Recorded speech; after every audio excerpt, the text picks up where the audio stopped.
ఆశ్చర్యకరుడా స్తోత్రం, ఆలోచనకర్తా స్తోత్రం,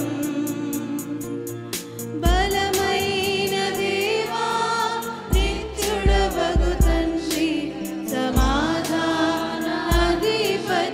స్తోత్రం. ఆశ్చర్యకరుడా అందరము కలిసి చేతులెత్తి ఆరాధన చేద్దామా? మనసారా స్వరములెత్తి ఆయన మనము స్తుతించుదామా?